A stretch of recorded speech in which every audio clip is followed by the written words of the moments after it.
There's a pretty one, Ulysses.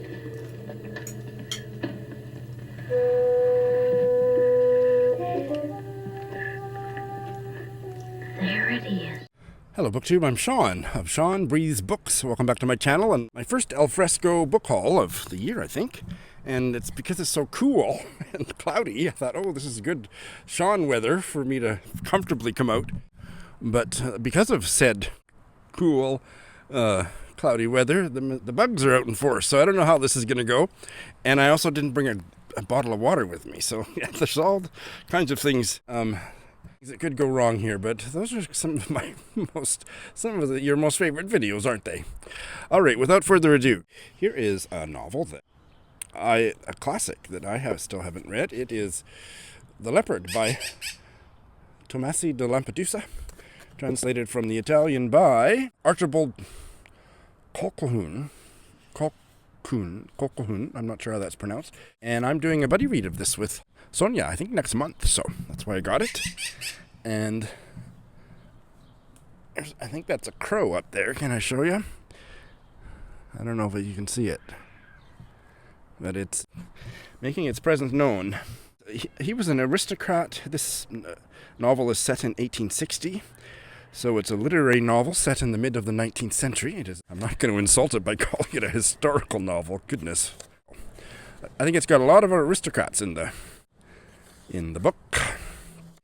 And I'm not going to read the opening because the first line is in Italian, which I don't want to massacre. Here is one that you might not know about unless you saw it passionately recommended by my mystery guest, Brad Bigelow, a few weeks back. He is from the website Neglected Books. He also is the editor or whatever of the Recovered Books imprint at Boiler House Press.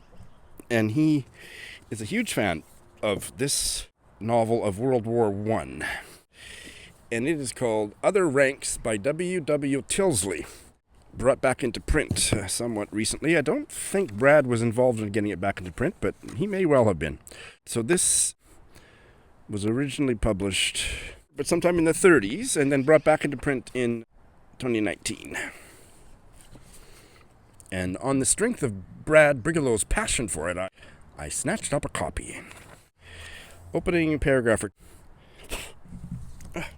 Not until he saw those 7 peculiar-looking kite balloons, steel gray and still against the evening sky, did Dick Bradshaw realize he was actually near the front. Even then, with those sentinels marking the line of the trenches, he believed some power would impose itself, single him out, expose his deficiencies, and send him back on some duty where he might help only from behind. All the way from Itapla, he had been expecting an inspection, when some great general would stand before him and say, "Fight for England, you? Run away, boy, and come back when you're a man."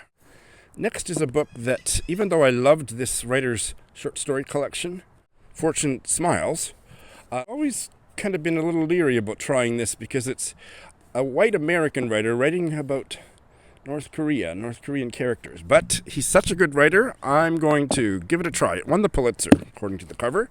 The Orphan Master's Son by Adam Johnson. Boy, I love that short story collection. This has been out for quite a while, to 2012. Here's the opening 2 paragraphs. Citizens, gather round your loudspeakers, for we bring important updates. In your kitchens, in your offices, on your factory floors, wherever your loudspeaker is located, turn up the volume. In local news, our dear leader, Kim Jong-il, was seen offering on-the-spot guidance to the engineers deepening the Taedong River Channel. While the dear leader lectured to the dredge operators, many doves were seen to spontaneously flock above him, hovering to provide our Reverend General some much-needed shade on a hot day. Also to report is a request from Pyongyang's Minister of Public Safety, who asks that while pigeon snaring season is in full swing, tripwires and snatch loops be placed out of the reach of our youngest comrades. And don't forget, citizens, the ban on stargazing is still in effect. Oh my goodness. Here is a relatively recently translated novel from Japan, A Perfect Day to Be Alone by Nanae Aoyama, translated from the Japanese by Jessie Kirkwood. A young woman moves in with an elderly, eccentric, distant relative after her mother moves to China, and plot ensues. This just came out this year in English. First 2 paragraphs. It was raining when I arrived at the house. The walls of my room were lined with cat photos, set in fancy frames just below the ceiling. They started on the left as you went in, continued above the window on the far side of the room, and extended halfway down the right-hand wall. I didn't feel like counting them. Some were black and white and others color. Some looked off to one side, while others seemed to stare me right in the eye.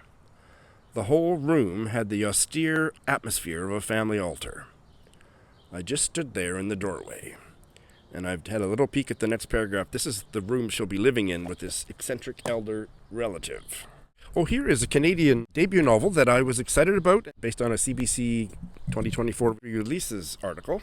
It is by an Asian Canadian writer. It's called The Laundryman's Boy by Edward Y.C. Lee. Also came out this year, not too terribly long ago. It's set in, or at least the story opens in 1913 in St. Catharines, Ontario. A Chinese Canadian family. I don't know if he's the main character, but he's a 13-year-old boy, Hoi Wing Wu. He's sent from China to Canada to work in a Chinese laundry. Falls in love with an Irish girl. The epigraph to this one is from our racist asshole first Canadian Prime Minister, Sir John A. Macdonald. Speech to the House of Commons in 1885. We know that when the Chinaman comes here, he is a stranger, a sojourner in a strange land. He has no common interest with us. He has no British instincts or British feelings or aspirations. It is not desired that they should come, that we should have a mongrel race. And he's the one, I'm pretty sure, that put the head tax on. That's just one of the most racist things done by Canada, not involving the indigenous peoples we invaded. Edward Lee, born in Montreal, former lawyer.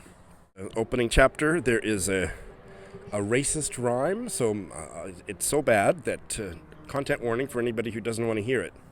As much as anything else, the novel is about how racist Canadians were to Chinese Canadians. So here is the rhyme, the kid's rhyme. You've been warned. Chinky chink Chinaman, wash my pants. Put them in a boiler and make them dance. Chinaman, belly full of cats. Next time I catch you, I'll feed you to the rats. Opening paragraph. The first clod of grass and mud stung the back of Hoi Wing's neck. He fell to his knees, unbalanced by the laundry sacks hanging from the pole across his shoulders. Clutching his hat, he turned as another clump of sod exploded against his chest. A half-dozen street children leapt from the barrels outside St. Catharines' largest dry goods emporium. Candies, sundries, gasoline, oils, and more, and several more emerged from behind the carriages hitched at the wooden sidewalk. Whooping and whistling, the pack charged, hurling stones and rotting vegetables. 2 brandished sticks as they continued their inane chanting. A little boy waved a flag. Kill him! Kill the chinky chink! Ay, ay, ay. The last one today is A History of the Canadian Prairies, very usefully titled The Canadian Prairies, A History by Gerald Friesen. This will be quite outdated. It probably won't reveal all the horrible racism of the era, but it was published in Toronto in 1984. I hope I'm wrong. I hope it is progressive for its time. It would certainly have to be really progressive for a 1984 work of history about Canada.